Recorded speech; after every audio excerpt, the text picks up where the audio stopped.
principalmente o cliente estrangeiro, por exemplo, o cliente do Brasil que compra aqui, ele vai precisar, por exemplo, contratar uma empresa de administração. Ele não vai conseguir administrar à distância, é muito difícil. Sim. Né? Então você vai ter que pagar para essa empresa de administração.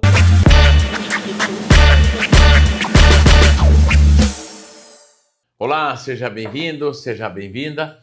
Hoje, extremamente especial, que nós estamos aqui direto de Orlando, na Flórida, e existe não uma grande curiosidade, mas uma grande dúvida de donos de imobiliária no Brasil, de como que eles podem, e qual é o primeiro passo, porque às vezes você tem um cliente que diz assim, poxa, como é que eu faço para comprar ou investir no imóvel nos Estados Unidos? Como é que funciona isso? Então hoje eu estou aqui com o Elton. A gente vai bater um papão. O Elton é um especialista em financiamentos aqui nos Estados Unidos. Já vou agradecendo aos nossos patrocinadores, ao Pop, à Laís, que sem eles, por eles acreditarem no mercado imobiliário, por acreditarem na sua imobiliária, porque estão também investindo num projeto como esse. E a ideia é essa, a gente bater um papão. O Elton é um especialista, vai te dar a luz porque existe sempre uma confusão, né? Será que eu vou primeiro achar o imóvel, financiamento? O cliente me faz uma pergunta, eu não sei nem responder algo básico para ele. Então, eu vou começar, Elton, você se apresentando, tá? E aí depois a gente bate um papão aí. Tá, Belano. Valeu. Obrigado. Primeiramente, obrigado, né, Rosal, pelo convite de estar aqui, né, esclarecendo essas dúvidas para quem te segue, né, para as imobiliárias no Brasil. É um prazer receber você aqui em Orlando, né? E vamos lá, vamos bater um papo sobre o financiamento. Eu sou loan officer, né? Eu sempre traduzo, Rosalvo, porque eu faço treinamentos para corretores no Brasil, então eu sempre traduzo para um agente de financiamento, especialista em financiamento, agente de financiamento, né? Mas eu sou um loan officer, mortgage broker também chama, que é um especialista em financiamentos, né, no estado da Flórida, né? Tá. E eu já estou no mercado imobiliário há 5 anos, né? Mais especificamente como loan officer desde 2022, né? Mas já moro aqui em Orlando desde 2010. Estou há 15 anos aqui em Orlando. Cada estado, então você só pode atuar no estado da Flórida, é isso? Exatamente, é uma licença estadual, né? Assim como do corretor também, né? O corretor aqui e a do loan officer, que são licenças separadas, elas são estaduais, né? Então eu tenho minha licença para atuar em todo o estado da Flórida. Eu moro em Orlando, tenho muitos clientes aqui, mas atuo em toda a Flórida. Tá, é isso legal. Mesmo. E deixa eu te falar uma coisa, Elton. A grande dúvida do pessoal é assim, beleza, a pessoa tem... Porque eu sempre digo que não existe o curioso, né? Mas o cliente sempre começa por uma curiosidade. Sim. Na tua visão, quais são os primeiros passos de um cliente que tem uma certa vontade de investir no imóvel na Flórida? Então, o primeiro passo que eu vejo para um cliente que não sabe muito por onde começar é exatamente ter acesso à informação, é buscar profissionais, né, qualificados para poder orientar ele. Acho que esse é o primeiro passo, é você buscar informação. E a gente sabe que a informação, né, Rosalvo, ela está muito fácil de se conseguir na internet, né? Tá. Então isso pode ser um fator positivo, mas ao mesmo tempo pode ser um fator negativo, porque você pode na internet ver alguém falando alguma coisa que não é 100% correta. Então, assim, o ideal, o primeiro passo é o cliente buscar um profissional qualificado, seja, por exemplo, no Brasil, né? Se for no Brasil, que seja uma imobiliária do Brasil, por exemplo, que tenha, né, a parceria ou a experiência de venda de imóveis aqui na Flórida, nos Estados Unidos. Tá. Ou se ele quiser entrar em contato direto, por exemplo, ele pode entrar em contato direto com um corretor, né, com um realtor, ou se ele quiser financiar, ele pode entrar em contato direto com um agente de financiamento, com um profissional de financiamento. Mas através de um corretor, do dono de uma imobiliária no Brasil, porque hoje muita gente sabe disso, mas alguns não sabem, mas é permitido, é possível, inclusive é legalmente permitido isso, que uma imobiliária no Brasil tem uma parceria com uma imobiliária aqui em Orlando. Exato. Isso porque, só para que todo mundo possa entender, um arquiteto não pode ter uma parceria, o médico... Então, a partir do momento que eu faço parte de um órgão federal no Brasil, eu consigo fazer uma parceria com uma imobiliária americana, partindo desse princípio que a imobiliária americana também ela é oficial através de um órgão americano, né? Partindo dessa linha, quais as diferenças, na tua visão, entre o mercado imobiliário nos Estados Unidos e no Brasil? A diferença, no meu entendimento, é brutal, assim, né? Tanto olhando do ponto de vista do cliente, quanto do ponto de vista nós como profissionais que atuamos, né? Tá. os nossos clientes, os clientes que eu tenho e que buscam o mercado americano, o mercado imobiliário americano, vai muito em busca de 3 fatores principais, que a gente sempre vê, né, o pessoal usando até como peça de marketing, né? Por que investir nos Estados Unidos, por que investir na Flórida? O primeiro é a dolarização de patrimônio, né? O Tá. pessoal muito no Brasil fugindo, entre aspas, fugindo, né? De questões, oscilações econômicas, sociais, políticas, né? E principalmente no último ano, eu tive muito essa ideia desses clientes dolarizando o patrimônio, tirando o patrimônio deles do Brasil. O segundo item seria a segurança jurídica, né? A gente sabe que os Estados Unidos, óbvio, né? Não é um país perfeito, mas assim, a gente entende, sabe que aqui tem uma segurança jurídica, os processos são mais claros, né? Contratos, enfim, a dinâmica. Obviamente também tem a outra parte também dos clientes que desejam morar aqui no futuro, né? Então, Sim. qualidade de vida, né? Em busca de, enfim, um lugar com mais segurança, né? Que seria o aspecto mais pessoal. Então, a diferença seria essa, assim. É difícil até a gente comparar, né, Rosalvo? Porque são realidades distintas, né? E eu Tá. tenho muito contato com corretores do Brasil e a gente entende que lá é uma dinâmica totalmente diferente do mercado, né? Tanto do ponto de vista do cliente quanto do profissional. O mercado lá é muito competitivo, o mercado lá é muito desafiador, né? Sim. As imobiliárias têm que ser muito criativas, os corretores, porque é uma concorrência muito grande, né? Os processos são um pouco diferentes. E aqui não, aqui é tudo muito mais prático, muito mais claro os processos. Então, um exemplo só, né? Um exemplo prático assim. Um cliente no Brasil, ele quiser comprar um imóvel aqui, se ele quiser comprar um imóvel aqui, ele só vai precisar procurar e ficar com um corretor, né? Ele não vai precisar, que nem no Brasil, acessar vários corretores para poder acessar vários imóveis, né? Sim. Porque lá tem a questão de exclusividade, cada imobiliária tem os seus imóveis. Aqui não, aqui um corretor tem acesso a tudo. Então isso aí já começa na questão de ser muito mais prático, né? De você achar um profissional confiável. Mas a diferença é essa, aqui economicamente, né? E a gente falando de Flórida, né? A realidade da Flórida, né? Tá. O que ele está dizendo é que aqui, para ter uma base, é um software só, chama MLS, aonde se eu faço a captação do imóvel, a angariação do imóvel, eu coloco nesse software e qualquer corretor, ele vê esse meu imóvel, ele pode ver e ele pode vender esse imóvel. Por isso que eu tenho um corretor que é responsável pela venda do meu imóvel, ele coloca nesse software, esse software é interessante que ele conta a vida do imóvel inteira, se subiu o preço, se baixou, quanto tempo está à venda, ele é totalmente completo nesse sentido, né? Voltando ao que você tinha falado da questão do investidor, mas quando a gente fala, tirando um pouco do Brasil, tirando um pouco de Estados Unidos, mas se você for pensar mundialmente, percebe-se também que isso é muito interessante para os donos de imobiliário e corretores do Brasil, porque o ser humano, o investidor, a pessoa, geralmente, ela está buscando também 3 coisas, né? Eu chamo que é investir parte, né? Ela vai investir parte, ela vai ganhar parte e ela vai usufruir parte. Então, por exemplo, o argentino, ele é um cara que tem comprado muito em Santa Catarina, partindo desse princípio. Eu compro um imóvel onde eu vou poder usar 2 vezes por ano e dentro disso eu posso ganhar um dinheiro onde eu alugo por temporada, por exemplo, e eu também acabo com isso dolarizando. Então, também, para quem está nos ouvindo, a tendência do teu cliente também é essa.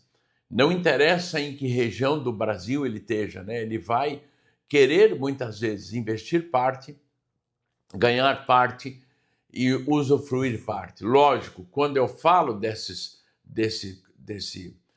3 pontos de base, eu já estou indo por uma questão que é o short term, ou seja, a alocação por temporada. Aqui nos Estados Unidos tem uma diferença muito grande, que é a alocação por temporada. Eu vou ter em regiões, por exemplo, e vou ter o long term, ou alocação anual, que a gente conhece no Brasil por esse nome, às vezes vai estar em outros locais. Por curiosidade, tem avenidas, né, que de um lado é alocação por temporada e do outro alocação anual, né? Qual seria as 2 premissas na tua visão e qual a vantagem de um cliente partir para a temporada na tua percepção e qual a vantagem também dele comprar para o investimento em locação anual? Então, e essa é uma pergunta que fazem muito, né? Mas são vários fatores aí que a gente tem que considerar, né? Por exemplo, a gente está falando aqui, na minha parte, a parte do financiamento. E isso é um Boa, fator fundamental, porque o financiamento, o cliente entrando no financiamento, ele não vai precisar disponibilizar os recursos de uma vez só, né? legal. Ele vai mobilizar menos recursos, mas ele vai ter aquela despesa mensal do financiamento, né? E atualmente aqui na Flórida, e mais na nossa região aqui de Orlando, muito turística, né? A procura fundamental tem sido pela curta temporada, né? Que a gente chama aqui o short term, né? Tá, Exatamente por isso, porque é uma cidade propensa para isso, né? tá. Ela tem os atrativos aí que todo mundo conhece aqui da região de Orlando. E o lucro ou a rentabilidade, historicamente, ela é um pouco mais alta, embora as despesas também sejam, né? A rentabilidade também. A questão do long term é para o cliente mais conservador, né? É o cliente, você vai ter uma despesa mais baixa, mas também é muito isso dependente da questão da área onde você está comprando imóvel para poder alugar, né? Você não vai poder, se você comprar numa área um imóvel e o teu financiamento, um exemplo, falar de números aqui superficialmente, Claro, né? O teu financiamento do imóvel deu 2.000, mas aí você, depois que você comprou, você viu que lá naquela região está alugando por 1.800, né? tá. Então, assim, você não vai ter o lucro esperado, você vai ter que tirar do bolso para pagar as despesas. Então, isso é uma situação que se leva muito em conta, né? Então, assim, é difícil te responder, mas no geral, a nossa realidade aqui da Flórida, o short term é onde as pessoas acham mais, têm mais rentabilidade e a procura está sendo bem maior também. E uma coisa interessante também, não sei se você concorda com isso, que quando a pessoa vai comprar um imóvel por locação anual, vamos chamar Uhum. assim, o long term, é mais importante, por exemplo, qual é a escola que tem Exato, perto, exato. do que até o valor do imóvel, não é isso? Se Com você puder certeza. explicar um pouquinho de como é que funciona isso para o dono de imobiliário no Brasil que estiver nos ouvindo, poxa, como assim, se eu for comprar anual, é importante eu estar próximo de uma escola, não? É. Porque aqui nos Estados Unidos, né, tem a questão de que você não pode matricular o seu filho em qualquer escola. Você não escolhe uma escola no outro bairro e vai lá matricular, né? Você só pode matricular o teu filho na escola que é correspondente ali na tua residência, dentro do CEP, né? Tem uma escola designada para cada residência. Então, E a escola tem que atender esse bairro, e a né? escola, Isso é exatamente, legal pra caramba. exatamente. É, Só se o cliente colocar o filho numa escola particular, aí sim, né? Aí tem tá, essa flexibilidade. Mas as escolas públicas, que são boas aqui, tá, né? Tem essa questão de geográfica, né? Então você não tá. pode sair de perto da tua casa, né? Você não vai conseguir matricular o seu filho. Então é importante por isso, porque a gente tem você consegue ver na internet aqui a questão das notas das escolas, né? E as escolas com notas melhores, as escolas mais bem avaliadas, elas são em áreas onde os imóveis são mais valorizados, né? Então, Legal. consequentemente, você vai ter uma rentabilidade maior nessas áreas, porque as famílias estão buscando essas áreas, mas os Boa. preços são, né, Acaba sendo um pouco maior. então, mas fundamentalmente a gente falando disso, a gente consegue entender, né, o pessoal do Brasil consegue entender que é uma realidade que tem que ter um aprofundamento, um conhecimento. E aí entra uma questão de você ou estudar o mercado, estudar Sim, a área, sim, estudar a região, né, a dinâmica, ou estabelecer uma parceria, né, claro, com uma imobiliária aqui da Flórida que te dê essa estrutura, né, claro. esse conhecimento. Isso é muito isso é fundamental, do meu ponto de Sim. vista. Apesar de que também, se parar para avaliar, às vezes você está se perguntando, tá, mas o meu cliente não pensa em deixar o filho dele para estudar, ou a questão da pessoa que vai alugar, será que ela vai se preocupar tanto com isso? Mas eu diria muito que é para a questão da revenda também, né? Também. Na hora de for revender esse imóvel, o bairro acaba pesando bastante, né? É um combo, né? A gente está falando da questão ali da rentabilidade do aluguel que você vai conseguir, mas obviamente da questão da valorização também, né? Tá, Esses bairros mais procurados, você vai ter uma taxa de valorização maior do que talvez a média da cidade, né? Então tem que pensar em tudo, né? Por isso sim. que depende do perfil do cliente e depende da orientação. O cliente tem que estudar ou tem que procurar um profissional, porque isso aí são situações que no Brasil é Tá. diferente, né? E na tua visão, você falou que talvez o short term lá, o locação por temporada, Uhum. ele seja um pouco mais caro que o locação Na anual. questão das despesas, né? Tá, por qual razão? Pela questão da manutenção em si. Geralmente, principalmente o cliente estrangeiro, por exemplo, o cliente do Brasil que compra aqui, ele vai precisar, por exemplo, é contratar uma empresa de administração. Ele não vai conseguir administrar à distância, é muito difícil. Né? Sim, Então você vai ter que pagar para essa empresa de administração. Tem a questão também de, por ser um short term, né, por ter por passar muitos hóspedes, né, a questão da manutenção, do desgaste natural do imóvel, né? tá. Geralmente esses imóveis de curta temporada, eles são localizados em resorts, em condomínios que oferecem uma estrutura para o Tá. cliente, tipo piscina, né, enfim. E essa estrutura aí, ou seja, o condomínio é mais alto também.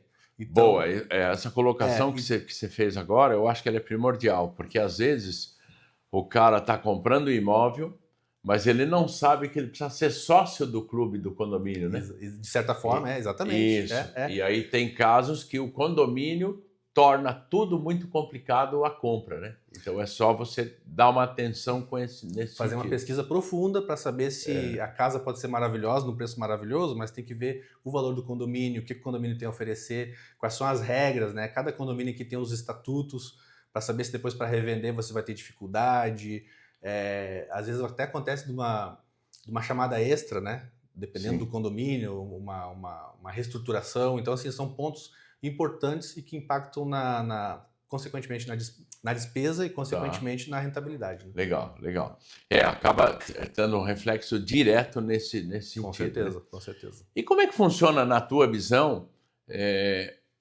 Beleza, o cara ele tem um cliente, esse cliente ele está querendo dar uma avaliada se é possível. Como é que funciona o processo do financiamento? É complicado, não é complicado? Afinal de contas, o juro é mais alto ou não? Então, vamos lá. O processo de financiamento, e eu acabo, os meus clientes, a maioria são os clientes estrangeiros do Brasil, até para a Sim. gente falar português, né, facilita muito, né? Então, eu sempre falo, né? Às vezes o pessoal fala assim, nossa, como assim? Mas o processo para o financiamento para o estrangeiro, para o investidor do Brasil, ele é menos complicado do que se a gente comparar para quem já mora aqui, para o Sim. americano. É menos Isso complicado. é uma coisa fantástica de quem está nos ouvindo. Eu comento de vez em quando, eu falo quem está nos ouvindo, Elton, porque a grande maioria das pessoas, elas escutam o nosso podcast, porque o nosso podcast ele é voltado à imobiliária. Por isso chama-se Imobiliários em Foco e tal. E eles ouvem muito o podcast de um trajeto ao outro. Por isso que normalmente é 40 minutos, 45 e tal. Então, quando eu digo aquele que nos ouvem, lógico que eles também assistem pelo YouTube e tal, mas é por essa razão que eu digo isso, né? Então, uma coisa importante porque as pessoas que estão nos ouvindo, que a grande dúvida que ela tem é se é tão difícil ou não, ou se é fácil abrir. Então, na tua visão... Sim, porque parece papo de vendedor, né? O Elton lá quer fazer financiamento. Não, mas não é realmente o processo. Não é que seja um processo super... Se tem a burocracia normal, a gente está lidando com um banco americano. Mas o processo é menos complicado e ele é assim, por exemplo, o primeiro passo que o cliente tem que ter para poder entrar num processo de compra e de financiamento é a carta de pré-aprovação. Tá. É a famosa carta de pré-aprovação que quem está mais ou menos familiarizado aqui nos Estados Unidos sabe que tem que ter, né? Porque quando você vai fazer uma oferta... Tem alguns corretores, inclusive, principalmente o corretor americano, ele não visita o imóvel se não tiver a carta, né? Não, dificilmente. Tem casas que, inclusive, você não pode entrar na casa para mostrar, o corretor não pode mostrar a casa se o cliente dele não tiver essa carta. Geralmente as casas mais caras, né, as casas mais de luxo, eles não deixam entrar. Mas para você fazer uma oferta, se você gostou da casa e quer fazer uma oferta, tem que ter a carta de pré-aprovação, entendeu? Então, assim, fazer busca sem ter a carta, de certa forma, pode ser uma perda de tempo, né? Porque, de repente, o cliente não está qualificado. E aí você perdeu ali todo aquele tempo visitando imóveis, né? Pode gerar uma frustração para o cliente desistir. Então, o primeiro passo que eu falo é a carta de pré-aprovação. E para eu fazer, porque quem faz a carta de pré-aprovação é eu, não é o banco, tá? É a minha empresa, né? Nós temos uma licença para fazer isso. E eu faço a carta de acordo com as regras dos bancos. Por quê? Porque no momento que eu faço a carta, Rosalvo, eu tenho que ter a garantia, eu nunca falo que é 100%, mas eu dou 99% que ele vai ser aprovado. Eu não posso fazer uma carta, o cliente entrar num contrato, pagar um depósito e depois lá ele não ser aprovado por uma falha minha, de um erro de cálculo meu. Então eu tenho que fazer essa carta com muita responsabilidade. Então essa carta, eu preciso basicamente de 4 documentos. Eu sempre falo para os clientes, se o teu cliente no Brasil, né, o dono da imobiliária que tá ouvindo nós, né, e ele quer comprar uma casa, ele precisa da carta, né? Você quer a carta de pré-aprovação, esse cliente precisa apresentar 4 documentos para mim, que podem se transformar em 2. Vamos lá. passaporte e visto válido, geralmente Boa. o visto de turista. Tá, Para comprovação de renda, os bancos aqui não pedem imposto de renda do Brasil, e é muito interessante isso, né? Não pedem, é uma carta do contador do cliente do Brasil, tá. ou seja, eu tenho até o modelo da carta. O contador vai basicamente preencher com a renda anual dos últimos 2 anos e vai assinar, tá? E um extrato, porque o cliente tem que mostrar que tem os valores iniciais, né? Que é o valor da entrada, o mínimo 25%, custos de registro, de fechamento, que é em torno de 6%, e muitas vezes reservas também que os bancos pedem, que é de 6 a 12 vezes o valor da parcela. Eu faço todo esse cálculo, né? Tá. Através do extrato do E, cliente. e esse dinheiro que você fala, ele é um dinheiro na conta? Ele é um dinheiro aplicado? Como funciona? Muito importante, né? O fator principal para um cliente brasileiro ou estrangeiro se qualificar é ter liquidez. Então ele tem que ter um dinheiro disponível em qualquer tipo de conta, em qualquer instituição financeira do Brasil. Não precisa trazer o dinheiro para cá. Tá. Pode ser uma conta de investimento, pode ser uma poupança, né? Se for uma conta de investimento, tem que ser lá numa conta de investimento onde o valor esteja disponível. Não pode ser aquele tipo de investimento que só pode tirar o dinheiro dali tanto tempo. Não, Tá. disponível. Mas, por exemplo, Mas é muito ações fácil. poderia ou não? Porque a ação não é tão líquido. Vai levar uns 48 horas para... Ele vai ter que liquidar e tem que aparecer no extrato como um dinheiro. Ah, ok. Exatamente. Tá. Ele vai ter que fazer essa operaçãozinha. Mas a gente está falando de 4 documentos: extrato, carta do contador, passaporte Show. e visto. É muito simples se a gente for Tá. ver, né? Mas aí eu falei que pode se transformar em 2. Por quê? Porque a gente trabalha com bancos que não exigem o visto. Tá? Então, já não precisa de. Então são 3 documentos. E dependendo do perfil, dependendo da situação, tem bancos também que fazem esse processo de financiamento sem verificar a renda do cliente. Tá. Ele vai usar o valor projetado do aluguel para poder qualificar o cliente. Ou seja, o valor projetado do aluguel da casa que ele está comprando tem que ser a mesma coisa ou maior que o valor da parcela. Então, se você Boa. for ver fundamentalmente, eu preciso de 2 documentos. Eu preciso Legal. do passaporte válido e do extrato com esses valores disponíveis. Ô, Elton, e consequentemente, esses bancos que facilitam um pouco mais, o juro vai ser um pouco mais alto ou não? Com certeza, a gente tem diferenças. Por exemplo, a minha empresa, né, a Reich Mortgage, nós trabalhamos, né, nós temos parcerias, né, contratos com mais ou menos 50 bancos, né, para todo tipo de financiamento que você imagina, né, aqui para o doméstico, construção, tudo que você imagina, até para trailer, terreno, tudo. Mas os que fazem financiamento para estrangeiro é em torno de 15 dos 50. Uau. Então, tem algumas regras que são básicas de todos, né? Por exemplo, a entrada mínima é 25%, essa exigência de passaporte, mas dependendo do banco que a gente for escolher, de acordo com o perfil do cliente, tem essa variação sim, né? Por exemplo, esse programa que não verifica renda, vai ter a taxa de juros um pouquinho mais alta. Não é nada significativo, mas tem, né? E aí eu sempre mostro para o cliente, você está pagando isso nesse tipo de financiamento e isso nesse tipo de financiamento sem verificação de renda. Tá. Por exemplo, também, esse tipo de financiamento sem comprovação de renda, a entrada mínima acaba não sendo 25%, mas sim 30%. É uma garantia do banco, né? Ele está se resguardando porque ele entende que o cliente tem mais risco, né? Por não estar... Então, assim, tem essas variações que a gente sempre procura mostrar para o cliente com antecedência, antes dele fazer qualquer movimento no sentido de comprar a casa, fazer uma oferta. Legal. E deixa eu te fazer uma colocação. Na tua opinião, hoje, o momento atual dos Estados Unidos, a gente percebe que os juros não estão tão baixos. Exato. Mas isso está refletindo na decisão de compra? A percepção do mercado geral é baixa ou não? Já esteve pior, né, na questão dos juros altos, né? Na metade do ano passado, acho que foi o pico, né? Que a gente teve os juros bem altos e realmente agora você colocou a expressão correta. Não é que os juros agora estejam altos, mas eles não estão tão baixos quanto historicamente deveriam estar, né? Você tem razão. Então, assim, está um pouquinho alto. Mas o que acontece? O momento atual, eu sempre falo para o cliente, né? Eu sempre falo para os corretores que a gente conversa, o momento propício e ideal para o cliente comprar o imóvel é quando ele está preparado, é quando ele tem o capital, o valor da entrada, quando ele está com a documentação, e não o cliente ter que esperar os juros baixar ou esperar o mercado baixar. Isso é um grande erro. Existe, não sei, a palavra no Brasil chama-se tombamento, né? Não sei se aqui tem isso ou não. Por exemplo, o cara assinou hoje financiamento com um banco, ele pode daqui a um tempo, poxa, o juro baixou, ele fazer um novo financiamento, ele trocar, ele pode trocar de banco a todo momento? Pode. Isso é bom também, né? Um dos aspectos que acaba sendo um atrativo para um processo de financiamento aqui é esse, o cliente tem essa liberdade. Ele pode, aqui a gente chama de refinanciamento. É muito popular, né? tipo, hipotecar a casa. Nos filmes a gente vê, né? Muitos falam, né? Boa. Vou hipotecar minha casa. É. Quando a gente fala isso, eu não entendia quando eu vi os filmes lá. Como ele vai hipotecar a casa? Não entendi o que ele quer fazer. Mas não, ele tem um financiamento e ele vai refinanciar. Ele vai fazer um outro, vai se requalificar. Quando a bolha estourou em 2008, foi exatamente isso. Financiamento. Esse foi o problema. Mas assim, então, sobre a outra pergunta que você falou do momento atual, Rosalvo, é o seguinte. Os juros agora, tudo bem, eles não estão nos patamares mais baixos, mas está tendo muitas oportunidades com relação a valores, a preço dos imóveis. Está tendo muito incentivo. Por quê? Porque está a gente chama aqui de buyer's market. Está um mercado para o comprador. Porque está tendo poucos compradores e está tendo casas disponíveis, principalmente construções novas, né? Tá. Então o que acontece? Quem está com casa no mercado, está com pouco comprador, está baixando o valor, está dando incentivo para os valores de entrada. Legal. Então, por exemplo, se o cliente agora vai pegar um juros de 7%, tá, é um juros considerado alto, né? Falando num cliente que já mora aqui, não um estrangeiro.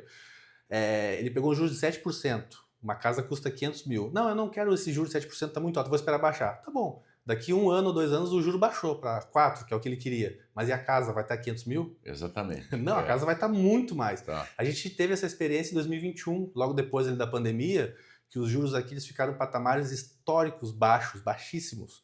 Teve gente pegando juros a 2,5, pegando, né? Então, assim, foi os menores patamares da história. Só que os preços explodiam. Você fazia uma oferta numa casa, você tinha que concorrer com outros 20 compradores, você tinha que oferecer $50 mil a mais. Então, tem isso, né, que eu falo para os clientes. O momento está interessante, não esperem baixar juros. Ô, Elton, e na tua visão, por que está existindo esse volume de oferta e a baixa de compradores, na tua percepção? São vários fatores, né? Aí, no caso, teria que entrar numa questão mais econômica do país, né?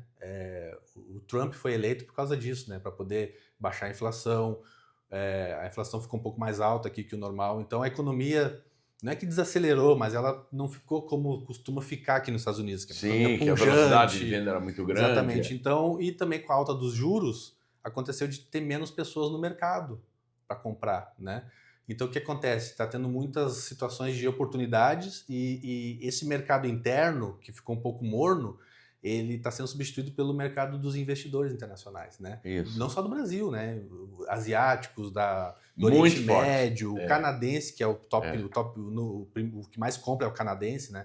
Então, assim, e na Flórida mais ainda, né? Porque na Flórida tem essa questão do turismo, né? Então, é isso, né? Essa questão econômica que agora a gente entrou num momento de incerteza, né? Porque com o Trump, todo mundo tinha expectativa, né? E a gente ainda tem dos juros baixarem, né? Da economia ficar melhor, né? Mas o que acontece? Entrou as questões das tarifas, né? Então agora tá tudo muito em stand-by, assim, tá tudo muito esperando o que vai acontecer. Os juros não estão se movendo muito, né? Tem uma semana, eu faço cotações, né, diárias para os clientes, né?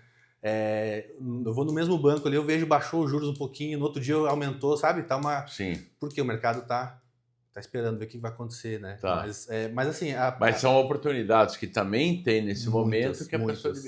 Não sei se você pode falar sobre isso ou não, ou entende um pouco disso ou não, porque na verdade o teu foco é mais Flórida. Sim. Mas não sei se você tem alguma percepção sobre o Texas, que também está tendo muita procura hoje em dia no Texas. Não sei se você sabe falar um pouco sobre isso.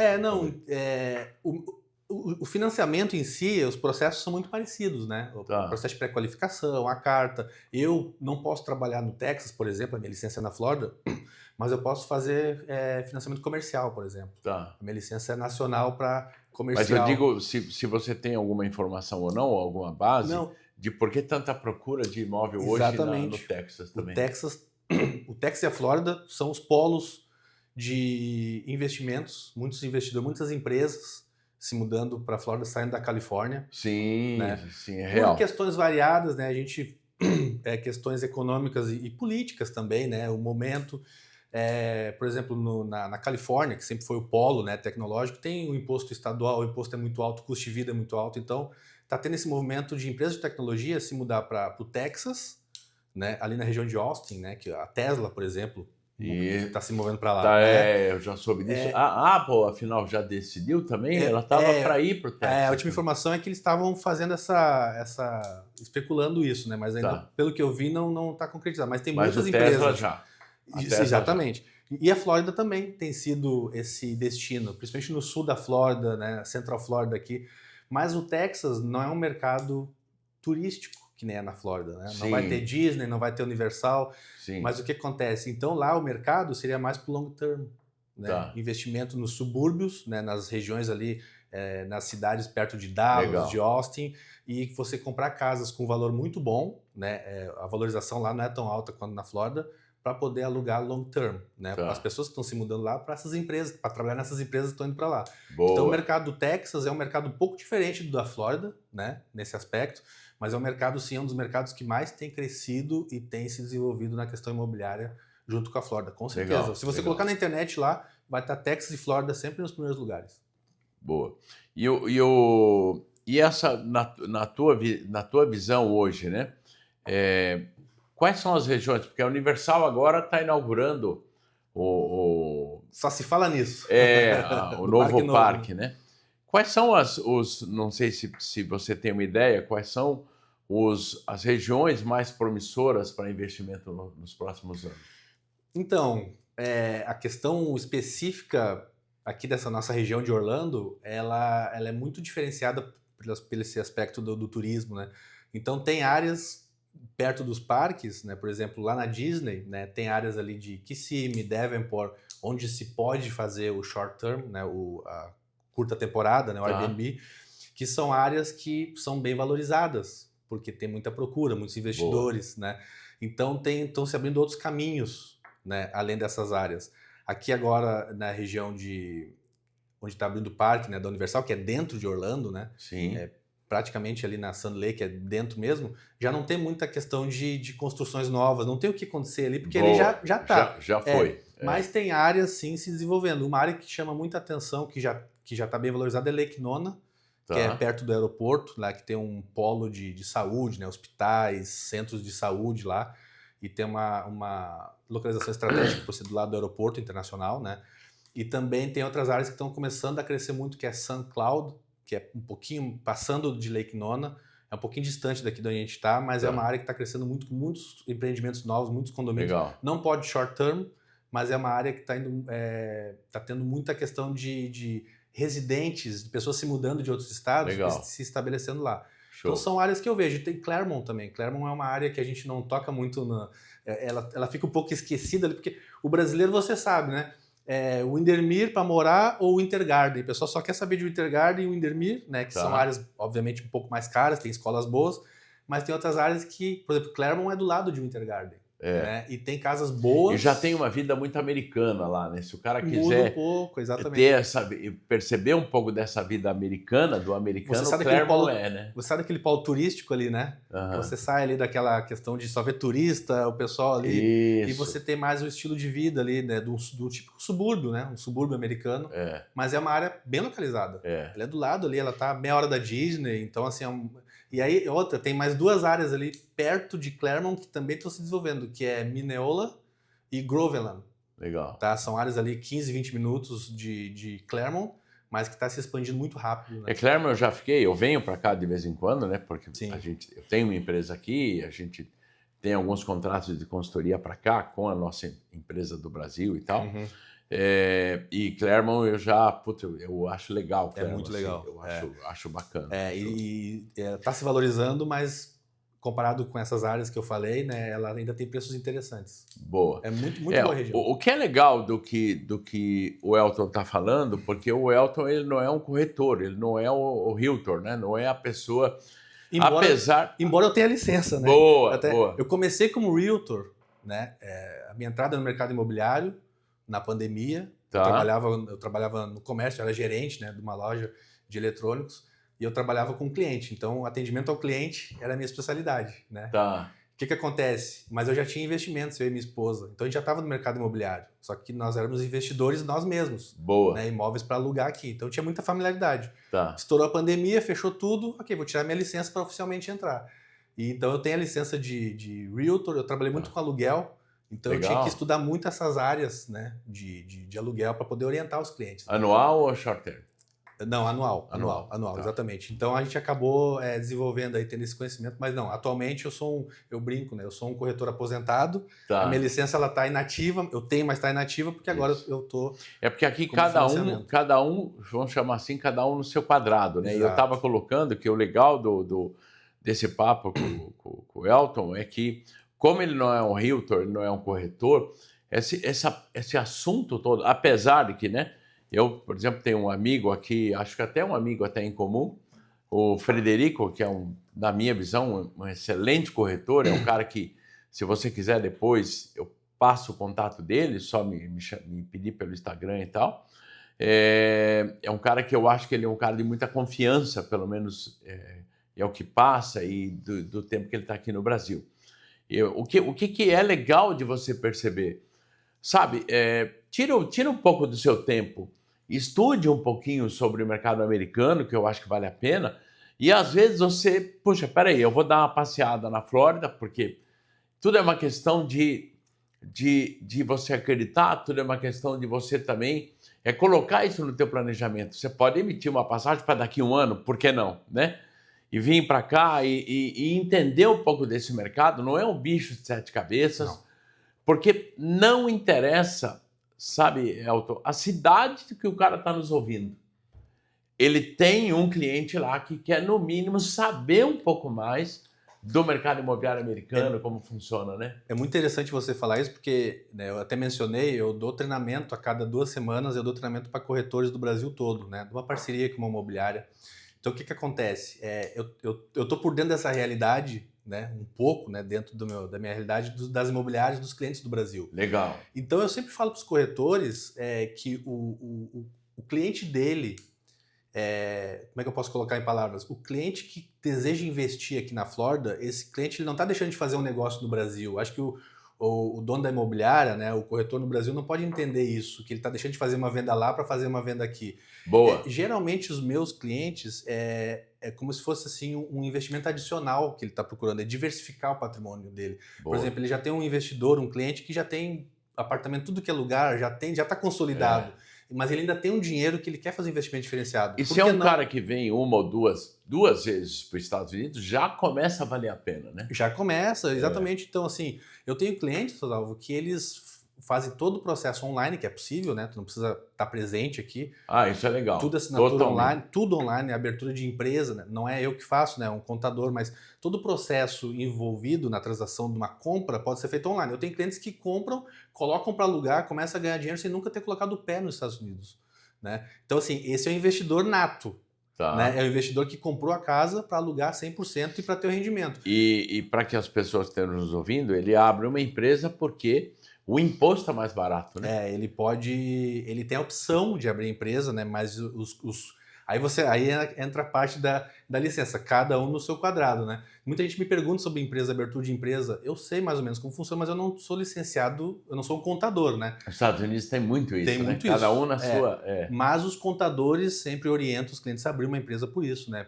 Você vai ter questão do imposto, você vai ter. E é uma deduções. oportunidade que, por exemplo, duas pessoas podem se juntar e investir no O mercado processo de imobiliário financiamento, americano. exatamente, o processo de financiamento ele pode ser feito em nome de uma pessoa, mas lá no final ele coloca a casa no nome de uma empresa e lá pode ter os sócios deles, por exemplo, ou a família toda, Show. entendeu? Não precisa se preocupar com a questão de... Ou mesmo um sócio estranho, um sócio que ele conhece. Eu tenho seja tudo, amigo. eu já fiz financiamento com 4 sócios no mesmo financiamento, Legal. com a família que ele coloca os filhos, então todo mundo vai ser o dono da casa. Só Tá. que o processo em si do financiamento é no nome de uma pessoa só, a verificação. E então assim, eu estava falando da questão do investidor que compra a casa, né, não bota os pés nos Estados Unidos e coloca para alugar. Mas tem também esse cliente que você mencionou. É o cliente que vem aqui, passa férias, então ele vai querer usufruir da casa 1 mês, 2 meses, mas ele pode deixar essa casa rentabilizando, não precisa deixar a casa parada, fechada. Boa, né? boa. Então Exatamente. são vários perfis, né? De perfis de cliente. E a gente tem todos, né? A gente tem Tá, todos os perfis legal. e cabe, cada um vai ter a melhor estratégia, na verdade. Eu acho que o que dá para você perceber há inúmeras possibilidades que o mercado imobiliário traz para a gente, né? Quer dizer, o quanto, quantas vezes você já teve vontade de conhecer um pouco mais dos Estados Unidos, ou vir para os Estados Unidos, e eu acho que é uma grande oportunidade. Falando nisso, o Elton, e a pessoa que quer entrar em contato com você, tirar alguma dúvida, ela vai... você tem algum Instagram? Como é que ela te localiza? Tenho. Até o treinamento que você dá, ela procura saber Com por certeza. O melhor é o Instagram, né? Eu tenho o Instagram, Elton com H, Elton Loan Officer, né? Esse é o meu @. E lá você pode entrar em contato comigo. Então vamos só, Elton, H-E-L-T-O-N, Elton, Luan, L-O-A-N. Luan Officer. Officer com 2 Fs. Com 2 Fs. O-F-F-I-C-E-R. Exatamente. Elton Loan Officer, tudo junto. E entra em contato direto comigo, né? Tem lá meu WhatsApp. Eu não tô lá só para pegar o cliente que quer comprar e vai fechar o negócio. A gente tá lá, eu entendo muito isso, né? O meu trabalho é muito de passar informação. Legal, né, para o cliente, para os donos das imobiliárias, para entender como funciona essa dinâmica. Eu acho que isso vale muito. Eu fico muito feliz quando eu passo essa informação. Por exemplo, assim, tem um cliente, não tinha a mínima ideia que eu podia financiar nos Estados Unidos. Como assim é possível, né? É possível. É assim, assim, assim. Eu fico feliz de saber que o cliente vai ter essa informação e depois, no futuro, pode comprar, pode investir, né? Me procura no Instagram, a gente está à disposição. Legal. E hoje, né, a gente, essa entrevista foi aqui direto de Orlando, isso é muito legal para que você tenha esse tipo de informação. Já agradeço novamente ao Pop e à Laís, as empresas que acreditam no mercado imobiliário, que se investem num projeto como esse é porque acreditam na sua imobiliária em si.